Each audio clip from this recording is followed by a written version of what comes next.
Voltamos ao terceiro bloco do Varrendo a Redação, lembrando que na próxima semana teremos já o Marcos Gribler aqui no comando do programa, que ele apresenta já de forma tradicional. Vendo um pouquinho da edição do Jornal Progresso dessa semana, eu gostaria de pensar um pouquinho as notícias aqui da Linha do Tempo, que é uma publicação que colocamos sempre na contracapa, alusiva a edições de muito tempo atrás. Por exemplo, essa aqui, a dessa semana, é de 9 de outubro de 1904, portanto, quase 110 anos atrás, né? Uma das notícias aqui diz que, olha como uma coisa interessante naquela época, como se fazia coisa assim, era uma cidade pequena, né? Então dizia assim, acha-se enfermo o nosso prezado amigo Almeida Araújo, redator-chefe desta folha. Desejamos-lhe prompto restabelecimento. Coisas hoje bizarras, né? Outra aqui interessante, dizendo que, aqui dizendo assim, Hugo Calgan, pintor, tendo percorrido diversos estados do Brasil, em os quais tornou conhecidos os trabalhos de sua profissão, acha-se nesta vila à disposição das pessoas que queiram honrarem-no com trabalhos concernentes à sua arte. Olha que interessante, acho que para pintar um retrato, né? Encarrega-se de prontificar com nitidez retratos a óleo, quadros, paisagens e bem como de abrir inscrições nas catacumbas, olha a abrangência dele, renovando aquelas que se acharem em mau estado para o que está habilitado. Pois ele ia de A a Z, né? Mexia em catacumba ou pintava o retrato do sujeito. O seu Hugo Calvin diz mais aqui, diz que as pessoas que desejam encontrá-lo podem fazê-lo no Hotel Sommermeier, na rua Capitão Cruz. Que coisa, né, Kleber? Como a cidade já teve essas coisas pitorescas aqui, né? E depois um anúncio aqui de João Bergman, recomenda seu variado sortimento de espingardas. Olha só, dada hoje o controle de armamentos, né? Naquela época, em 1904, anunciava-se aqui, ele tinha um sortimento de espingardas de caça, armas para tiro ao alvo, né? Máquinas para carregar cartuchos, imagina, varetas e escovas para limpar armas, capas, bandoleiras, cartucheiras, bolsas, frascos. Era um país que ainda viveria, né, Kleber? Era um Estado que viveria 19 anos depois da Revolução de 23, confrontando Borges de Medeiros e o Assis Brasil, né? Aliás, tu visitaste o Pedras Altas, né? O Palácio de Pedras Altas, não? Não tive oportunidade de visitar, não. Eu recomendo aqui aqueles que nos assistem, que visitem, é muito interessante, porque o Assis Brasil foi eu não diria um pioneiro, mas ele foi inclusive embaixador do Brasil em Washington.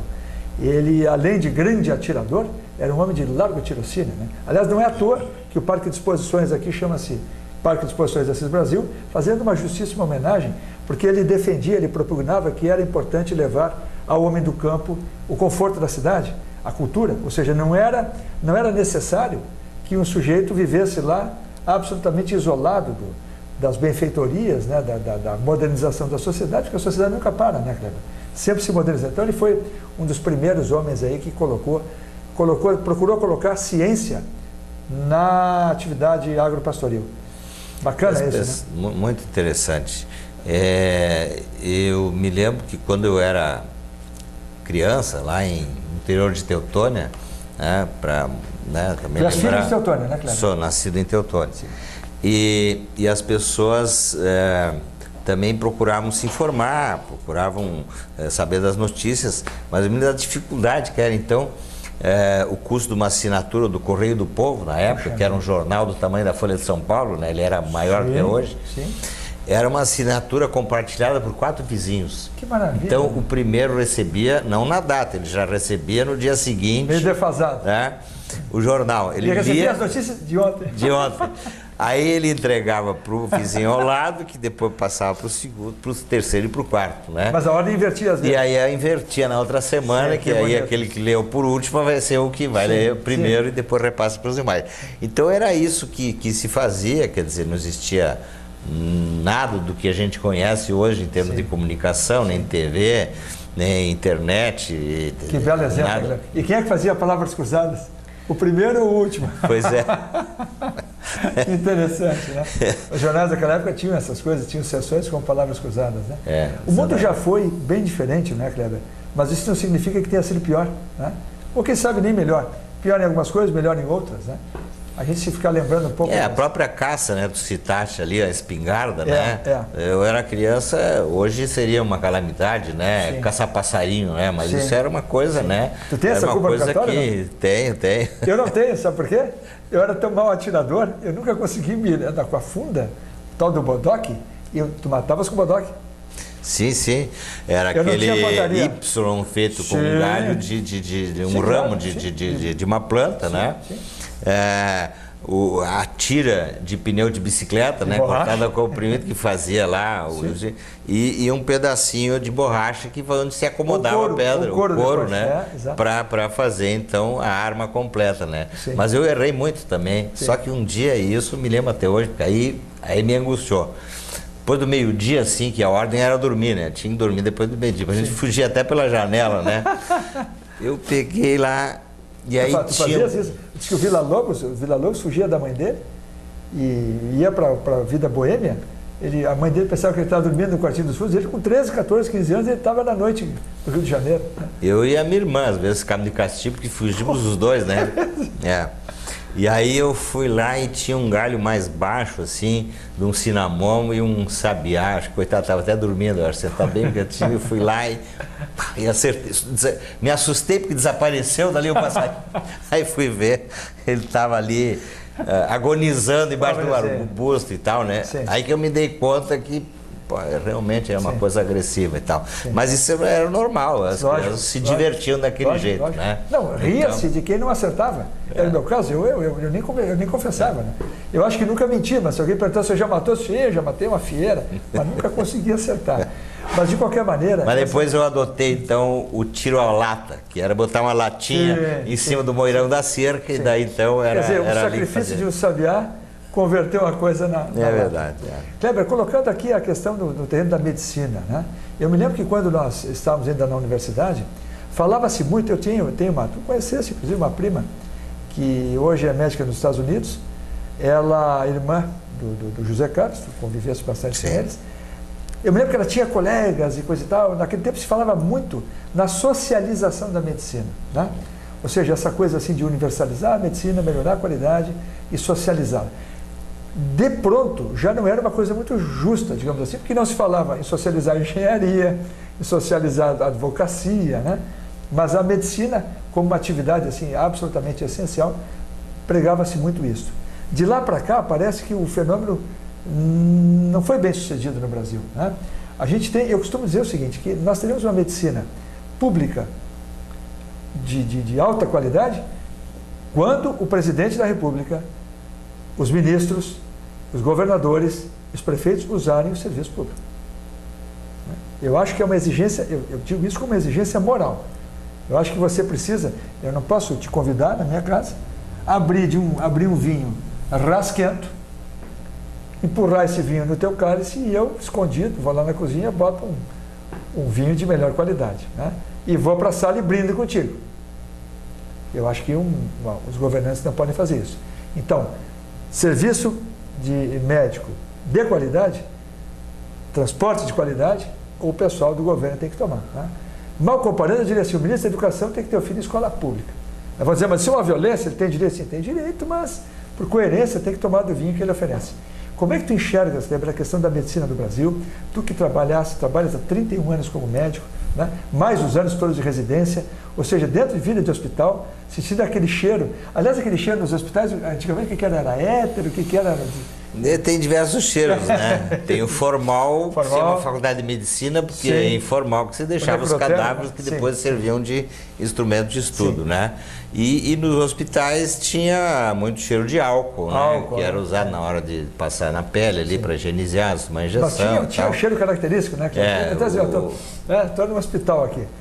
Alegrava todos aqueles que queriam seguir a tua profissão, a profissão, aliás, belíssima. Né? Eu acho que 11 entre 10 mães sonham que o filho vai ser médico, né? A tua mãe realizou. Hoje não sei se dá isso, né?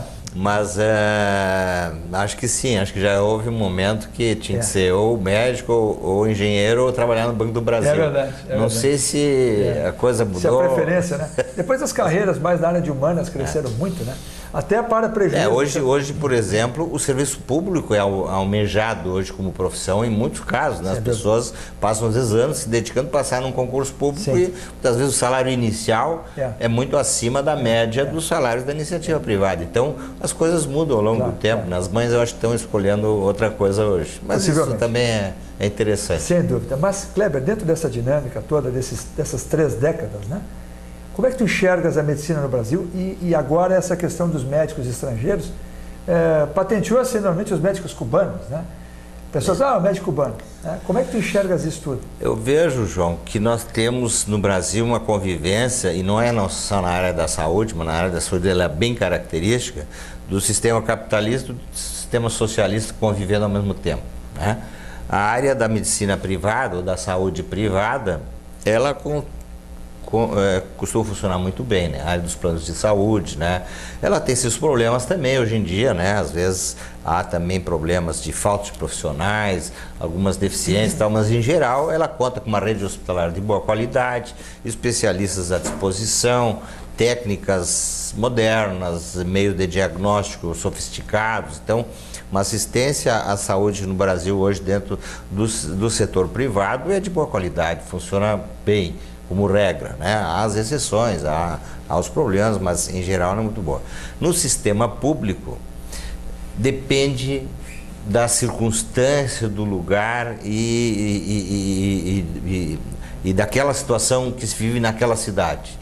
Então, existem hospitais públicos de primeira linha, vamos citar aqui no Rio Grande do Sul, o Hospital de Clínica, o Hospital Conceição, o Hospital Cristo Redentor, o HPS de Porto Alegre, são hospitais que praticam medicina de ponta, medicina de muito boa qualidade em todos os aspectos, mas que enfrentam qual tipo de problema? Como ao redor deles existe uma série de hospitais e sistemas de saúde de baixa qualidade, eles acabam tendo uma demanda muito acima da sua capacidade de atendimento, principalmente na urgência, principalmente na busca do pronto atendimento. Então, o sistema público no Brasil tem mazelas terríveis, né? Fora uma série de hospitais e serviços de saúde, municípios, em que pouca resolutividade existe, né? Então, no sistema público, eu te diria que a evolução que houve nos 30 anos passados para hoje foi assim, nós tivemos uma melhora da qualidade importante no atendimento básico. Por quê? Porque há uma obrigação de investimento de um percentual mínimo por parte dos municípios, também dos estados da União, mas os municípios é que mais têm alcançado esse percentual. O Estado dá uma enganada e o governo federal, bom, aí a burocracia come a metade do recurso. Talvez o percentual esteja perto, só que a eficácia dele fica muito abaixo do necessário. Então, no atendimento básico, consultas básicas, clínica, pediatria, ginecologia, obstetrícia, vacinação, isso aí na maioria dos municípios é bem atendido, né? E se não existe, a prefeitura transporta o paciente para outra cidade, tal, acaba dando um atendimento básico que funciona bem. E talvez isto fez com que diminuísse muito a questão da mortalidade infantil, né? A nossa mortalidade infantil, pelo menos na região sul-sudeste, ela está perto da Europa Ocidental há 20 anos atrás. Então ela está num nível mais ou menos aceitável, né? Ainda tem bolsões de pobreza aí em periferias das grandes cidades, no Nordeste, Amazônia e tal, que ainda fica longe daquilo que a gente precisa. Mas muita coisa avançou bem no atendimento básico. Na questão da alta complexidade, nós também temos serviços de excelência. Transplantes, por exemplo, são muito bem feitos pelo SUS, né? A hemodiálise, uma série de coisas especiais e que não tem uma grande demanda, porque também essas doenças são mais raras, elas são em geral bem atendidas em grandes centros pelo sistema público de saúde. Agora, o que fica entre isso, o que não é atendimento básico, nem alta complexidade, aí é que é o difícil. Para conseguir uma simples consulta com um especialista pelo sistema único de saúde, a gente muitas vezes vê na imprensa que a espera vai a mais de um ano. Então, isso é inaceitável, isso é não acesso ao serviço de saúde, né? Hospitais de cidades menores aí que fecham. Uma enfermidade, Kleber, assim que o sujeito, por exemplo, tem um... Digamos que precise de um endocrinologista, vai encontrar uma fila de espera de meses, né? Cardiologista é fácil ou não? Cardiologista depende do lugar. Tá. Isso também hoje muda de município para município, porque os municípios têm acesso hoje a verbas e podem fazer contratos municipais para oferecer especialistas. Mas em uma série de áreas ainda o usuário sofre para conseguir a consulta. E o acesso a exames e hospitais, ele muda muito de um lugar para o outro. Então ainda tem muita deficiência, né? Na nossa região mesmo, nós temos hospitais que fecharam, como é o caso de Poço das Antas, como é o caso de hospitais que estão com muito poucas condições de resolutividade. Vou citar aqui Brochir e Barão, por exemplo, que são da nossa área, que hoje praticamente não tem mais condições de atualização tecnológica e oferecer realmente um serviço adequado. Porque também é muito caro hoje manter um padrão de qualidade em termos de equipamentos. Quer dizer, como tendência, vão se tornar ambulatórios, digamos assim. Vão se tornar ambulatórios amanhã ou depois, porque não há mais condições de esses hospitais estarem atualizados tecnologicamente. Montenegro, nesse aspecto, tem um privilégio, né, Kleber? Hoje nós estamos numa situação muito boa na medicina privada e plano de saúde, com o Hospital da Unimed, um hospital de ponta que é modelo na região e no país. Muitos plano de saúde de outro lugar vem nos visitar aí para copiar a nossa estrutura. E o Hospital Montenegro está num renascimento também, numa situação bastante boa hoje, já passou por sérias dificuldades, quem é daqui sabe disso, mas hoje tem recursos e consegue contratar bons médicos, boas equipes e dar uma resolutividade adequada. Só que o que acontece? Esse mesmo recurso que hoje está chegando ao Hospital Montenegro não chega a todos os hospitais. Então a demanda de uma série de municípios vai fazer com que de novo tenha fila de atendimento, que tenha lista de espera, porque o governo não consegue generalizar o atendimento de qualidade. Agora, Kleber, aquela tal famosíssima ambulancioterapia, né?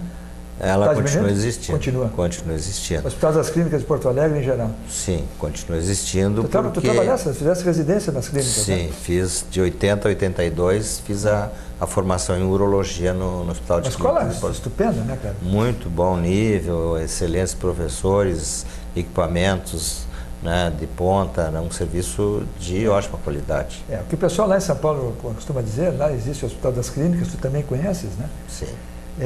Eu me lembro, o que se diz lá muito é que em situações de emergência não há lugar melhor para levar, né? Depois, se der para tirar, tira, né? Mas no primeiro atendimento, o que vale para o pronto-socorro de Porto Alegre também, né? Exatamente. O que se pode dizer é isso. Bom, hoje, assim como existe o pleno emprego aí para uma série de áreas, na área médica nós também temos aí hoje uma situação de pleno emprego e até de falta de especialistas. Sim. Porque o que acontece? Aumentou até a formação de médicos ao longo dos anos, mas não a ponto de fazer frente à demanda maior que aconteceu, porque hoje mais pessoas têm plano de saúde do que 20 anos atrás. Então, na área de plano de saúde precisa mais profissionais. E na área do setor público, como existem essas ilhas de excelência, elas também precisam de equipes cada vez maiores. Agora mesmo está sendo preparado um projeto para duplicar praticamente o Hospital de Clínicas de Porto Alegre. Puxa vida, né? Que já é grande. Então, quer dizer, precisa ali milhares de profissionais, técnicos de enfermagem, enfermeira, fisioterapeuta, médico, enfim, toda a gama de profissionais que precisa atuar numa equipe multidisciplinar na área da saúde e que precisa ser suprida.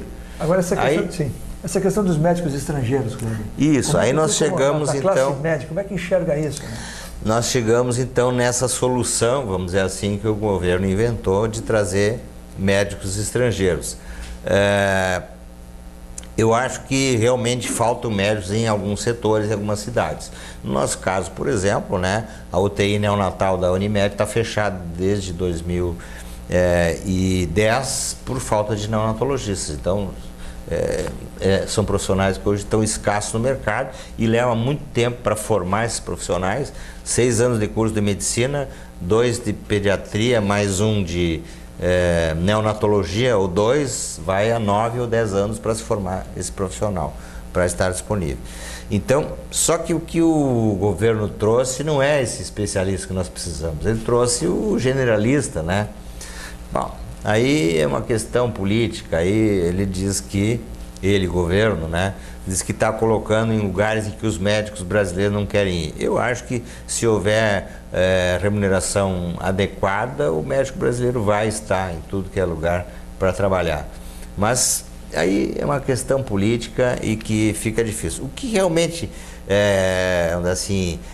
revoltou muito a classe médica brasileira com esse programa foi essa coisa de pagar 10 mil reais para o governo cubano, e desses 10 mil reais, 2 ou 3 é que vão realmente para esse médico que está trabalhando aqui. Sim. Os outros 7 mil vão para o governo cubano. Quer dizer, isso não tem sentido, isso é exploração do trabalho médico, assim como seria a exploração de qualquer profissional. Sem dúvida. Né? Não vejo se há recurso no Brasil para pagar 10 mil para o médico, então dá para ele que está trabalhando. Sim. E não 70% disso ir lá para o governo cubano para subsidiar sei lá o quê. Antes que terminemos esse bloco, nós vamos fazer um quarto bloco bem rápido, né? Porque tem um assunto importantíssimo aqui, que é a APAE, nós vamos deixar para o último bloco, merece o destaque. E eu só diria assim, eu tenho ouvido alguns comentários que me causam certa estranheza, né? Esses dias o sujeito dizia, não, mas esses médicos estrangeiros, recém-chegados, né? Competentíssimos. Eu pensei comigo, de onde essa pessoa tem essa informação, né? Terá ela se valido de algum desses profissionais? Como é que pode se aventurar, né? Isso soa muito mais como um discurso político. Sem dúvida, quer dizer, uma pessoa que acha que essa solução foi boa e aí fala a favor para dizer que o governo está certo. Tomara que essas coisas tenham um resultado final bom, né, Kleber? Porque senão acabaremos na fossa demagógica como muitas coisas nesse país, né? Voltamos para o quarto e bloco final.